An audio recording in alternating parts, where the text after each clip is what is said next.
Olá, bem-vindo de volta ao Devocional Torre Forte. Que bom que você está aí para darmos sequência a este estudo que tem sido uma bênção. No episódio passado, o pastor Estevão terminou o capítulo 22 de Provérbios e hoje nós vamos dar início ao capítulo 23. Se você é novo por aqui, você pode se inscrever no nosso canal, ativar o sininho para receber notificações de novos vídeos e, quando terminar este vídeo, você pode acessar as nossas playlists. Tem a playlist Devocional Torre Forte, onde você encontrará todos os episódios anteriores, desde o primeiro capítulo deste estudo.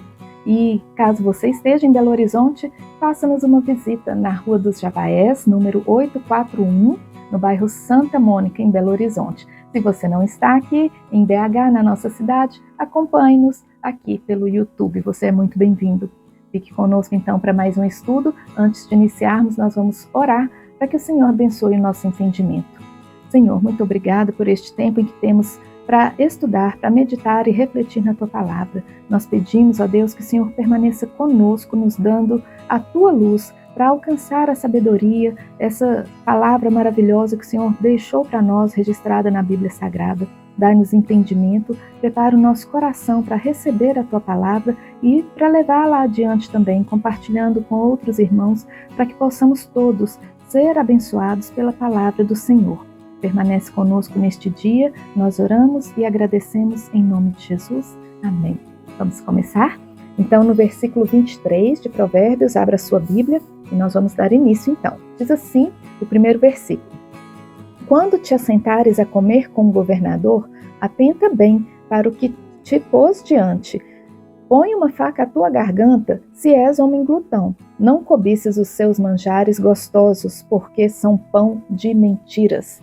Aqui é usada a figura do governador, porque o governador representa uma pessoa que tem poder, que tem riquezas, que tem posses e que pode oferecer manjares, jantares, coisas agradáveis às pessoas. Mas muitas vezes nós somos atraídos por esse tipo de gente que tem poder, que tem posses, e nós somos enganados por elas. São pessoas enganadoras, na verdade elas estão ali oferecendo coisas que são mentira, que são para atrair as pessoas mais simples, mais humildes e tentar conseguir delas alguma coisa, algum favor.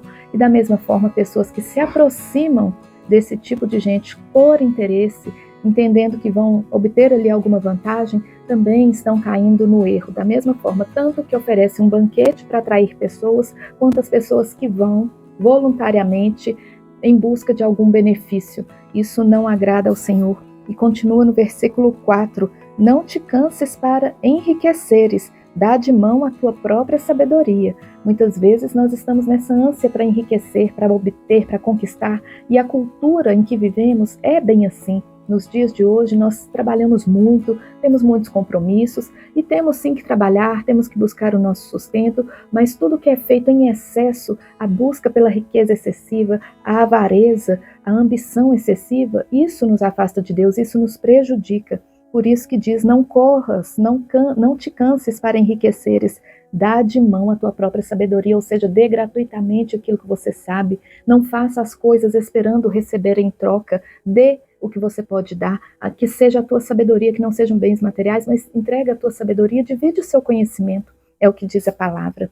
E no versículo 5 continua, porventura fitarás os olhos naquilo que não é nada, porque certamente isso se fará asas e voará ao céu como águia. Muitas vezes a nossa ambição é tão descontrolada, nós temos desejo de ter algo e o que nós desejamos não passa de uma futilidade, de uma vaidade, é algo que não tem valor. E o Senhor nos pergunta, fitarás o vosso olho em nada? Ou seja, você vai pôr os seus olhos, vai pôr a sua dedicação em uma coisa que é fortuita, que a qualquer momento pode ser como uma águia, bater asas e voar. Nós não devemos colocar os nossos olhos naquilo que é passageiro, naquilo que é vão, naquilo que é fútil. Nós devemos colocar o nosso coração, a nossa vida nas mãos do Senhor, porque é Ele quem nos dá toda a provisão. É dele que vem tudo o que precisamos e tudo que nós temos é dele. Então nós precisamos ter esse entendimento, não buscar incessantemente coisas fúteis, coisas vãs, porque isso certamente não se sustentará, baterá asas e voará como a águia. E o versículo 26 continua no mesmo contexto, versículo 6 continua no mesmo contexto.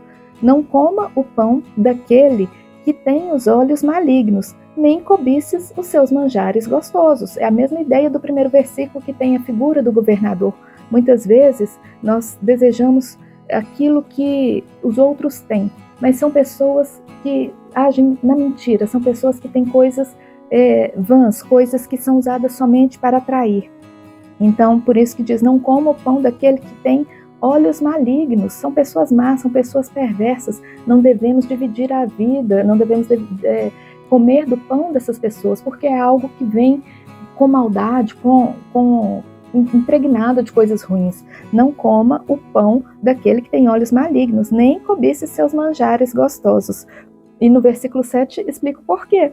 Porque como imaginou na sua alma, assim é, ele te dirá, come e bebe, mas o seu coração não estará contigo. O que significa isso? O seu coração não estará contigo? Não passa de falsidade, não está falando sério, não quer o seu bem. Existem pessoas que são maliciosas, sim. Existem pessoas maldosas que agem de forma a enganar os outros, que contam mentiras, que atraem pessoas para enganá-las. E nós devemos estar atentos e não aceitar essa troca que é injusta, que é suja. E dando sequência ainda nessa mesma ideia, nesse mesmo contexto, fala qual é, o versículo seguinte fala qual é a consequência de aceitar esse suborno. No versículo 8, acompanha aí, vomitarias o bocado que comeste e perderias as tuas suaves palavras. Quando nós nos envolvemos com o erro, quando nós aceitamos o suborno, essa troca que é maliciosa, que é injusta, nós perdemos os nossos argumentos, porque estamos indo, quando aceitamos o manjar, o pão de alguém que está agindo de forma enganosa, e nós temos essa consciência de que é um ato malicioso, mas nós aceitamos, quando é aceito é porque a pessoa que aceita está querendo algo em troca, está querendo alguma vantagem, e aí, se a pessoa está indo intencionalmente para o caminho do erro, comer daquele pão de mentiras, a consequência é, vomitarias o bocado que comestes e perderia as tuas suaves palavras. Perde-se o argumento, aquele que aceita o suborno, que aceita ser enganado, que busca alguma coisa de forma errada. E no versículo 9, não fales ao ouvido dos tolos, porque desprezará a sabedoria das tuas palavras. O tolo não tem entendimento, então por mais que tentemos ensinar, instruir, falar a verdade, o tolo não absorve, então é perder tempo. E aqui a própria palavra diz, não adianta tentar instruir o tolo, as palavras ficam perdidas.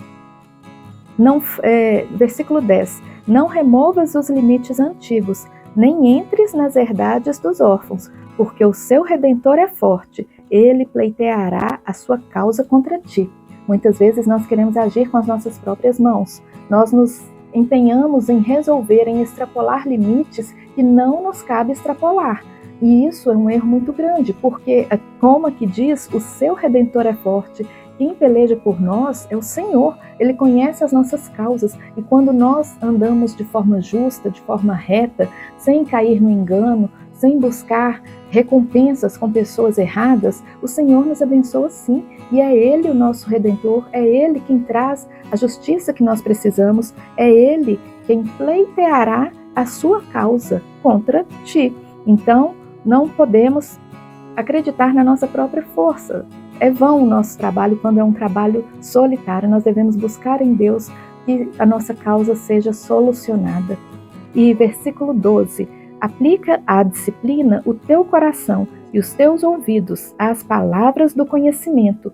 O que isso significa? Nós devemos aplicar o nosso coração, aplicar os nossos ouvidos, ou seja, colocar o nosso coração e o nosso ouvido às palavras do conhecimento. Que palavras do conhecimento? As que estão aqui na Bíblia. Essa é a palavra do conhecimento. Nós devemos colocar o nosso coração diante do Senhor, buscar do Senhor a sabedoria que precisamos para resolver as nossas questões, que são muitas vezes difíceis e às vezes parecem até impossíveis de solucionar, mas quando nós colocamos o nosso coração e os nossos ouvidos aqui na palavra do Senhor, no conhecimento que vem de Deus, nós conseguiremos do Senhor que Ele seja o nosso Redentor, como disse no versículo anterior, que Ele pleiteie, que Ele lute as nossas causas, porque é dele que vem a vitória. No versículo 13, não retires a disciplina da criança, porque fustigando-a com a vara, nem por isso morrerá. Mais uma vez, conhecimento e sabedoria. Crianças estão ainda em aprendizado, em formação, e elas precisam ser corrigidas. As crianças muitas vezes testam os limites, elas tentam extrapolar, elas tentam ver até onde podem ir. E muitas vezes só falar não adianta, porque elas ainda não têm maturidade para ouvir, para compreender tudo que os pais estão falando. Então muitas vezes é preciso castigar, e o Senhor nos dá autoridade enquanto pais para castigar, para corrigir a criança. E o que diz a palavra é: fustigando-a com a vara, nem por isso morrerá. Não significa que devemos, que podemos e estamos livres para espancar, para maltratar crianças. Não é isso que a palavra diz. Mas a correção no tempo certo, da forma certa, é sim obrigação dos pais. Nós vamos fazer aqui uma pausa para o vídeo não ficar muito extenso, e eu convido você a ler mais uma vez esses versículos iniciais, a refletir na palavra, e se ficar alguma dúvida, registre aqui nos comentários, nós temos muita alegria em responder, e nós vamos dar sequência no episódio seguinte. Eu espero por você, então, no próximo episódio, e peço a Deus que abençoe o seu dia, a sua vida, a sua família, e que você possa voltar para darmos sequência, então. Que Deus abençoe você e até breve.